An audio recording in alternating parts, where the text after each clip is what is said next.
There's another Grizzlies trade incoming. Multiple teams targeting Memphis big Santi Aldama, with two players possibly getting ready to make the move to Memphis.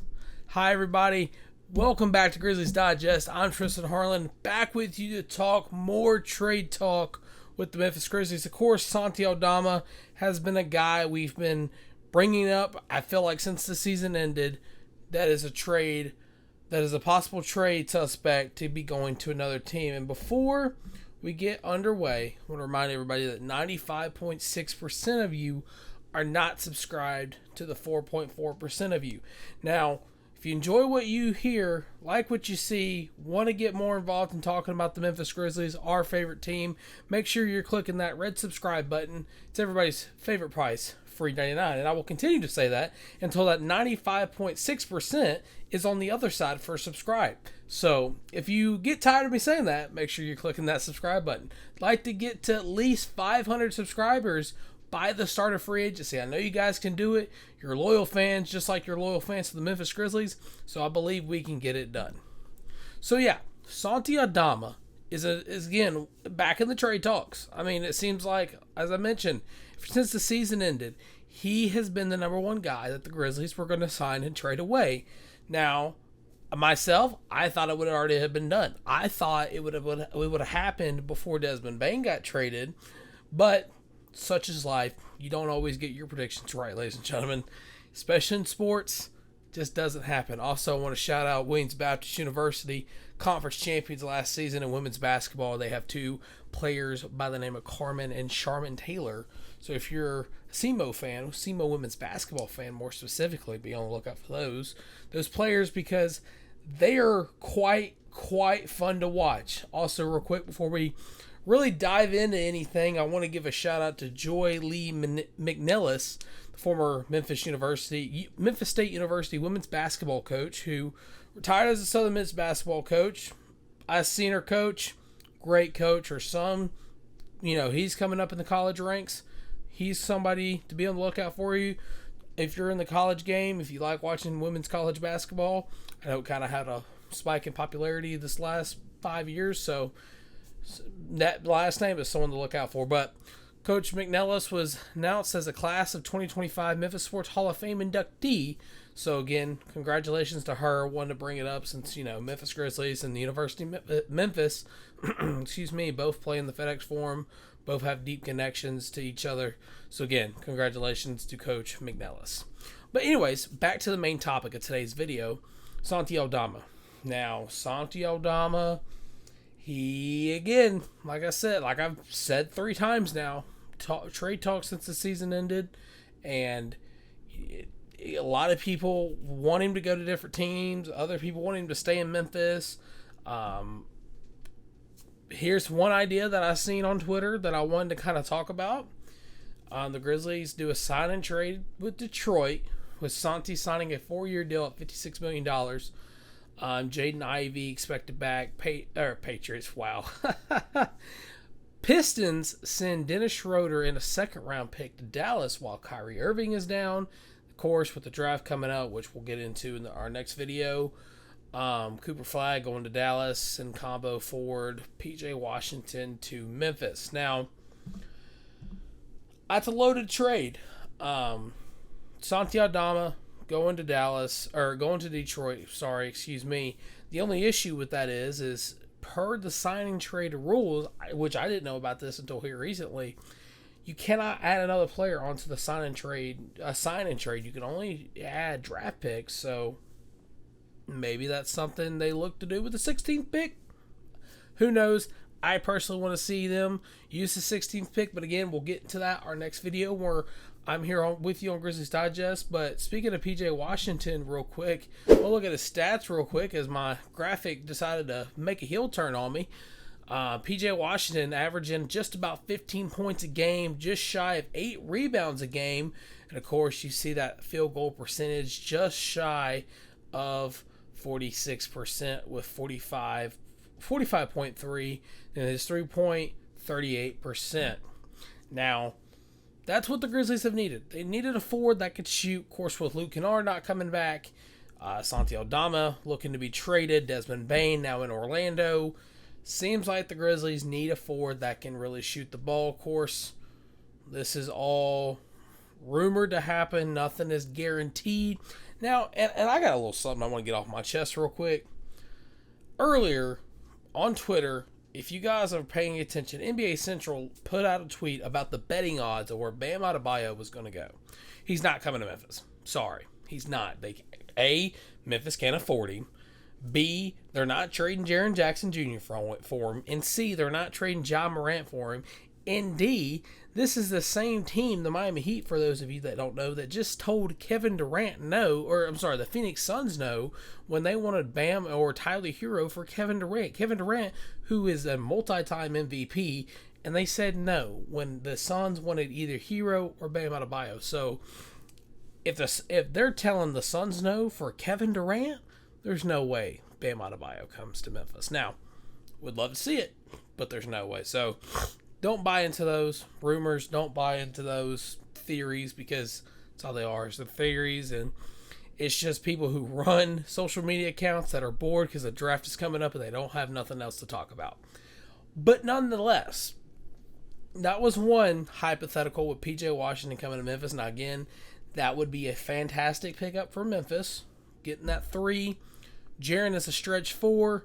Jay Huff as your starting 5 for a little while, so Zach Edey gets off the injured list, and hopefully he's not in any other sort of predicament. If you know, you know, with him getting pulled over, going over 100 miles an hour in a 55-mile-an-hour zone limit. Edey, what are you doing, brother?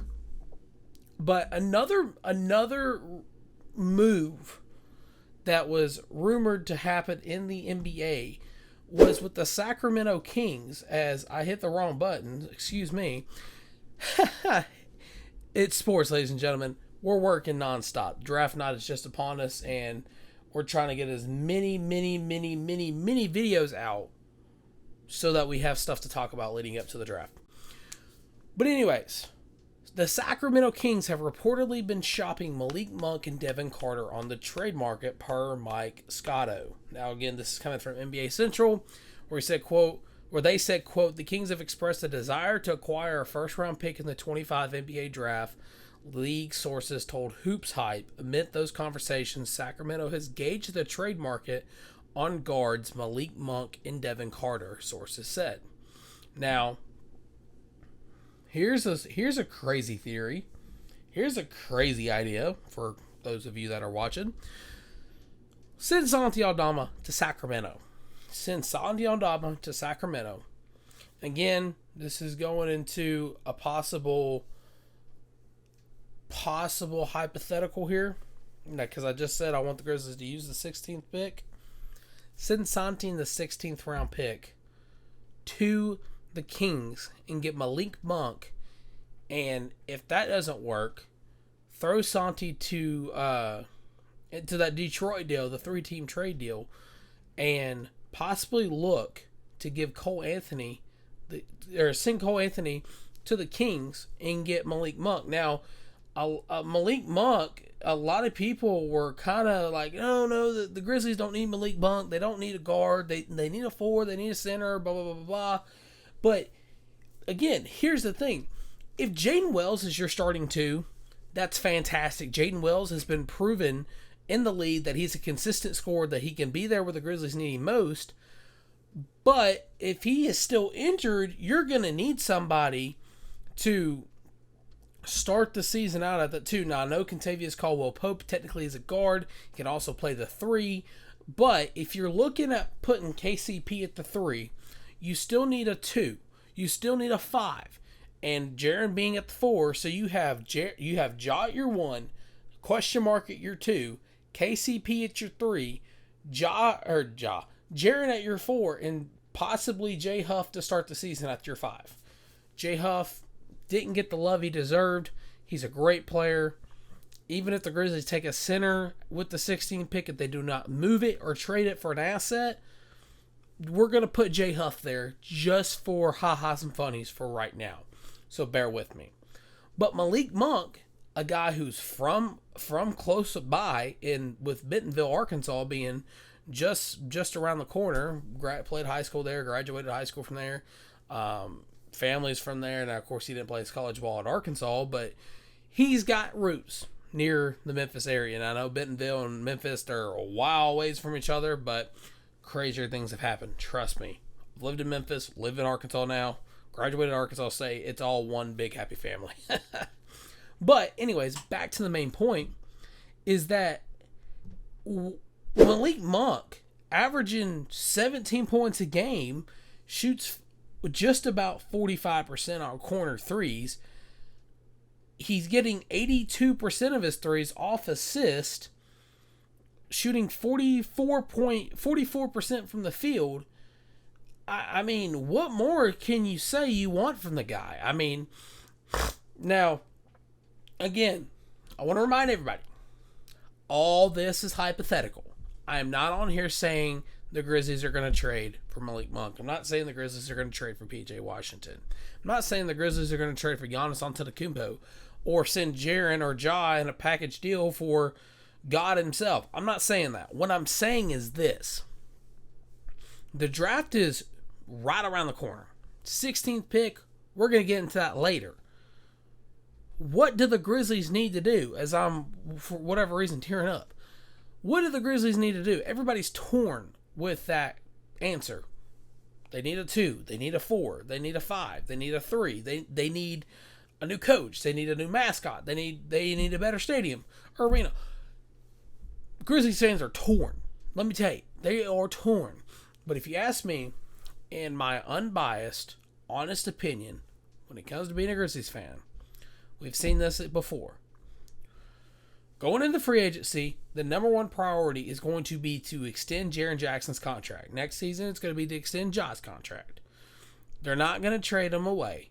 They're not going to do anything that will ruin the chances of extending Jaren Jackson Jr. Now, I want to repeat that because I am confident in that. They will not do anything, they being the Memphis Grizzlies front office, will not do anything to jeopardize the extension of Jaren Jackson Jr., former Defensive Player of the Year. Now, if you see any reports on social media that they're going to trade Jaren Jackson Jr., they're false. I can confidently say that. The only way Jaren Jackson Jr. gets traded from Memphis is if it's an offer they can't refuse. And there's not a lot of offers that Zach can't refuse right now. 2 names to possibly look at being in a Memphis Grizzlies uniform come opening night is P.J. Washington or Malik Monk. Now, if you ask me personally, I think Malik Monk is the better option. Now, again, a lot of people are torn on that idea. But for me personally, I would love to see Malik Monk in a Grizzlies jersey.